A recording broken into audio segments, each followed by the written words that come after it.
ওই সময়ের একটা স্যাক্রিফাইস আছে ওনার। ওই সময় কিন্তু প্রেসিডেন্ট আ সেনাবাহিনীর প্রধান এরশাদ তাকে বলেছিলেন প্রেসিডেন্টের দায়িত্ব নিতে। ম্যাডাম খালেদা জিয়া এটা অস্বীকার করেছিলেন। এটা অস্বীকার করবার পর তাকে যখন একজন তার পিএস, প্রবাবলি উনি বেঁচে আছেন, মাঝে মধ্যে সাক্ষাৎকার দেন একটু মিডিয়ায়, সবসময় কট্টর সাদিক আমার মনে হয় ওনার নাম, সাবেক সচিব। জি। উনিও বলছিলেন ওইদিন শুনলাম।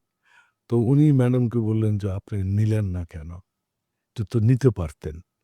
নিয়ে পরে এরশাদের কথা মতো কাজ না করলে আপনি আপনার মতো করে চালালেন। তো ম্যাডাম খালেদা জিয়া উত্তর দিয়েছিলেন যে, "এইটা তো মুনাফিকি তো আমি করতে পারি না। এটা তো আমার মধ্যে নাই।" উনি কিন্তু রাজপথে আসলেন। ছোট, ছোট বাচ্চাদের বাসায় রেখে উনি কি সংগ্রাম করেছেন আমরা তখন দেখেছি।